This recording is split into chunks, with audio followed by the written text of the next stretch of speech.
7 jours, une histoire, semaine 4 du confinement. Quelque part sur notre planète se trouve une haute montagne sur laquelle est niché, au-dessus des nuages, un petit pays mystérieux peuplé uniquement de femmes. À elles toutes, elles composent la tribu, guidée par les sagesses d'une femme dont on ne saurait donner l'âge, si ce n'est qu'elle semble avoir traversé des centaines de lunes. Mieliki. Elle seule connaît l'ancien monde, vestige d'une civilisation disparue, héritière d'un passé dont l'étude méticuleuse est transmise de mère en fille. Ensemble, elles ont construit une société paisible, magnifique, écologique. Chacune d'entre elles utilise ses dons pour prendre soin de ces terres généreuses, ces jardins abondants, parfaitement cultivés. Elles sont solides, moins en raison de leur force individuelle que de leur intelligence collective. Elles sont solidaires et chérissent ce lien sacré qui les unit. L'une de ces créatures se prénomme Maya. Elle porte des cheveux courts et des vêtements sommaires en fibres naturelles mais parfaitement adaptés au mouvement. Elle est athlétique, respirante de santé, intrépide et vive. Bien qu'adulte, elle semble espiègle et naïve, telle une enfant encore épargnée par les complications de l'existence. Comme pour conclure chacune de ces journées, Maya s'assoit sur le rebord de son monde, illuminée par l'éclat du soleil couchant. Du haut de la montagne, elle contemple l'infini de l'horizon, son immensité, la splendeur des couleurs, la beauté des éléments. Chaque soir, la magie opère et une larme qu'elle soupçonne de bonheur glisse sur sa peau. Jusqu'au soir où, là, comme posée sur la ligne parfaite de l'horizon, entre deux montagnes, une créature se tient en équilibre sur le crépuscule. On dirait un ange, se dit-elle. Depuis toute petite, elle écoute passionnément les contes de Mieliki sur l'ancien monde. Et ces mots lui reviennent alors. Il y a fort longtemps, les hommes et les femmes vivaient ensemble. Ils bâtissaient ensemble, traversaient les obstacles ensemble, créaient un avenir meilleur en tout point ensemble. Seulement, l'humain peut être aussi bon que cruel.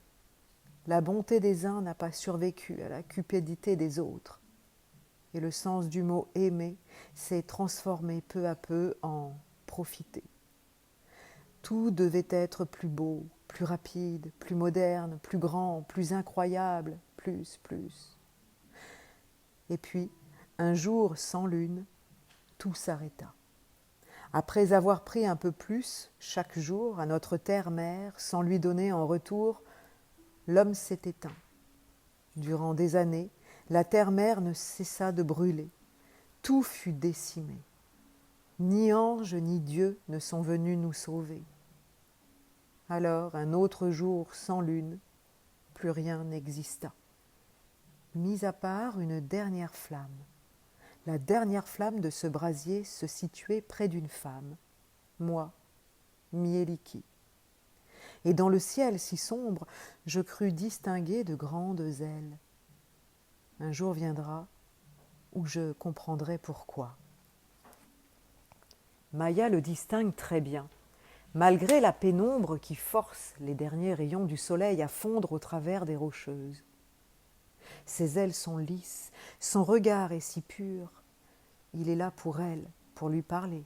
Elle le sait, elle le sent. Je m'appelle Tao, n'aie pas peur, Maya. Je te rencontre chaque soir sans que tu me voies. Tu es courageuse, Maya. Tu es douée d'une pureté et d'une force que tu ne soupçonnes peut-être pas, mais je suis là pour te révéler. Ces montagnes que tu contemples chaque soir, Maya, ce sont les défis qui t'appartiennent. La terre-mère a besoin de toi. L'amour que tu portes en toi est puissant. C'est pourquoi je t'ai choisi pour porter la vie. Tu seras Vatina. Pour cela, tu devras trouver la flamme éternelle. Sur les terres brûlées, au-delà des montagnes qui s'étendent devant toi, tu trouveras cette flamme. Si ton amour est pur, comme je le sens, tu y recevras Ola, le souffle de vie t'embrasera et tu reviendras fécondée. Sois courageuse, j'ai confiance en toi. Le ciel est déjà noir lorsqu'elle arrive au village, essoufflée. Maya annonce à toutes le présage qu'elle vient d'entendre et il est décidé de tenir conseil auprès de Mieliki. Cela fait plusieurs années qu'il n'y a pas eu de naissance dans la tribu. Elles attendaient toutes de connaître bientôt celle qui allait enfanter et espéraient secrètement être l'élue. Ce soir, la nouvelle Vatina, qui aurait l'honneur de mettre au monde la descendance et les espoirs de leur communauté, vient d'être connue. Toutes se réjouissent pour elle. Maya, suivie de nombreuses femmes, se rend dans la grotte ancienne. Là, il se trouvait toujours une sœur pour entretenir le foyer par lequel leur parvenaient les récits de Mieliki, la mémoire de la tribu. Chacune se relayait jour et nuit pour méditer auprès de leur aïeul, pour veiller sur le petit brasier. « Chère mère, je te parle. Ma fille, je t'écoute. » Comme animé par un souffle soudain, le foyer se réveille et les flammes montent avec la parole de la femme sans âge. Tao m'est apparu ce soir au coucher du soleil. Il m'a dit que je serais Vatina. Je dois me rendre sur les terres brûlées. Sous la terre noircie, la vie renaît. Les graines enfouies germent à nouveau. Emporte avec toi cette pierre et suis ta destinée, ma fille. Sois courageuse, j'ai confiance en toi. Une pierre précieuse luit au centre du brasier. Sa sœur la sort du foyer avec précaution et elle put bientôt l'emporter autour de son cou. Chacune la met en garde contre les dangers du voyage jusqu'aux terres brûlées. Elle les remercie et décide de prendre la route des cimes dès le lendemain, à l'aube. Cette quête est la sienne, elle se sent prête. Au bout d'un jour de marche dans la forêt, elle entend un appel qu'elle reconnaît. C'est le cri de Ima, le lynx noir qui rôde souvent autour du village. Elle est sur ses gardes, car elle ne voudrait pas avoir à affronter cette bête sauvage, au croc plus acéré que les siens. De l'autre côté de la rivière, elle aperçoit l'animal en mauvaise posture. Sa patte arrière est bloquée sous le tronc d'un arbre creux, tombé sous le poids des ans. Elle s'approche en parlant doucement à l'animal apeuré. Après avoir dégagé le membre meurtri de la bête, elle l'enduit de terre rouge et de plantes médicinales. Ce don guérisseur, elle l'a développé pour prendre soin de ses semblables et de tous les êtres vivants. Elle passe la nuit auprès du félin apaisé pour s'assurer qu'il ne soit pas à la merci d'autres prédateurs. Elle aussi se rassure de cette présence réconfortante. À son réveil, Maya entr'ouvre doucement les paupières, éblouie par la lumière du soleil qui caresse son visage. Instinctivement, elle cherche du regard la présence d'Ima pour s'assurer de son état, mais son champ de vision reste vide. Elle ferme les yeux et écoute, hume, cherche un indice que lui enverrait le vent. Un silence assourdissant l'entoure, un silence inhabituel. Pas un chant d'oiseau, pas un battement d'ailes de papillon, pas un crissement de bois sec sous les pas d'un félin. Rien. Juste un silence cotonneux dans lequel elle pourrait presque entendre les battements de son cœur résonner, comme le tambour avec lequel joue la femme sans âge lorsque la lune est ronde. Elle se redresse pour s'asseoir et s'éveille un peu plus. Son premier geste se pose sur la terre pour remercier, puis sur son cœur pour l'ouvrir au reste du monde, puis sur la pierre autour de son cou pour se relier à ses sœurs. Mais la pierre n'est plus là. Elle tâtonne sur sa peau, parcourt les fibres et les replis de sa robe, balaie la terre et de ses doigts, mais la pierre n'est plus là. Un sentiment angoissant l'envahit et infuse chaque parcelle de son corps et de son esprit. Sa peau frissonne, son ventre se noue, sa gorge se serre. Elle se sent seule, sans phare pour la soutenir sur son chemin. Maya rassemble ses affaires, se relève et se retourne vers la lune dont le croissant laiteux scintille encore à cette heure matinale du jour. Grand-mère lune, j'ai besoin de toi. Montre-moi le chemin et accompagne-moi de ta lumière et de ta sagesse pour rejoindre les terres brûlées où m'attend Tao.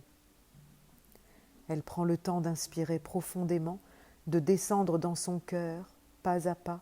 Elle goûte l'instant de cette connexion. Un léger sourire s'esquisse à la commissure de ses lèvres. Elle se retourne et choisit d'emprunter le chemin rocailleux qui s'enfonce doucement vers cette épopée qui marquera à jamais son histoire et celle de sa tribu.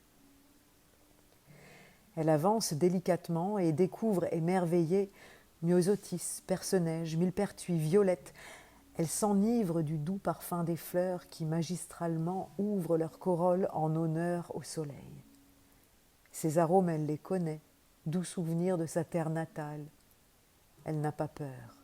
L'image de ses sœurs empreintes de douceur l'accompagne. Elle remercie Grand-mère Lune qui s'efface peu à peu, laissant place à l'astre de lumière qui s'élève de toute sa splendeur vers le ciel. Il sera maintenant son guide. Ce silence, elle l'apprivoise peu à peu. Lui revient en mémoire la voix douce de Mieliki, contant les histoires de la tribu et de ces mots qu'elle reçoit comme messagers dans sa quête. En terre brûlée, seules les âmes pures, emplies d'amour et de sagesse, entendront la mélodie du sage Tao. Ce chant suave les guidera vers la flamme éternelle. Maya s'arrête, s'imprègne de ce message envoûtant. Elle reste un long moment, les yeux fermés, savourant cette paix intérieure.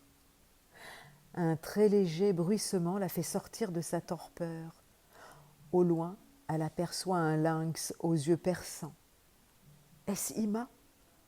Ce félin à la face ornée de favoris, à la démarche silencieuse, semble l'attendre et tout deviner de ses émois. Elle sent au plus profond de son être qu'elle doit suivre ce lynx. Est-il Ima, le lynx noir du village qu'elle a soigné la veille, auprès duquel elle s'est endormie ?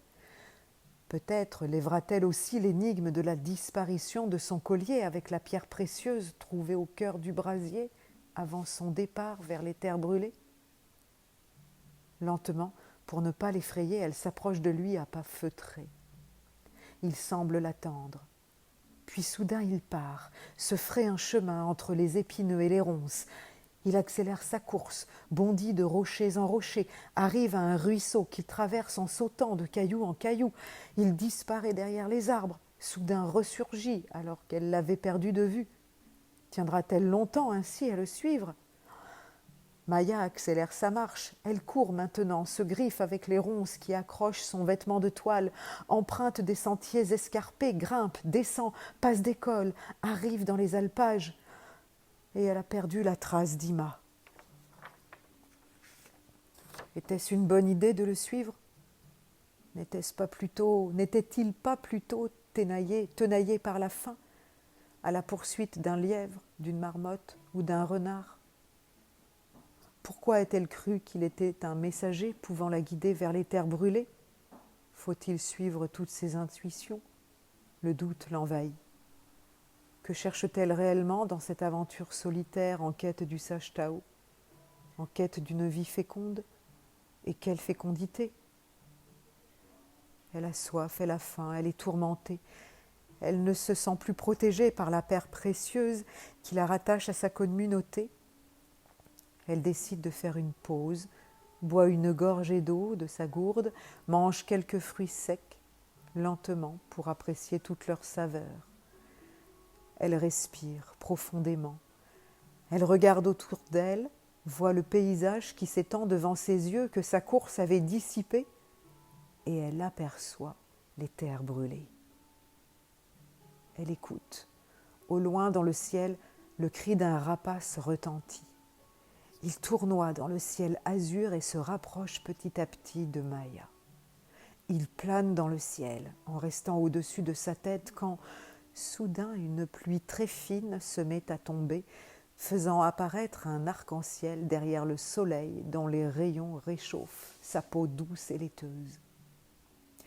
Le rapace repart alors aussitôt vers les rayons multicolores et disparaît derrière l'arc indigo. Une douce brise fait légèrement bruisser les branches autour d'elle et une voix s'élève dans le ciel. « Bonjour Maya, je suis Ola, le souffle de vie. Tu es arrivée jusqu'ici grâce à ton courage et ta bonté. En sauvant Ima, tu as pu trouver le chemin des terres brûlées et arriver jusqu'à moi. Place-toi face au soleil et descends tout droit le long de la colline. Viens, je t'attends. » À cet instant, tout redevient silencieux et immobile. Maya se met en chemin en se remémorant les paroles de Mieliki. Elle va enfin pouvoir découvrir et fouler de ses pas les terres brûlées. En bas de la colline, elle aperçoit une végétation noircie et desséchée. Elle inspire profondément et une odeur âcre lui pique les narines. Tout est si calme, si silencieux.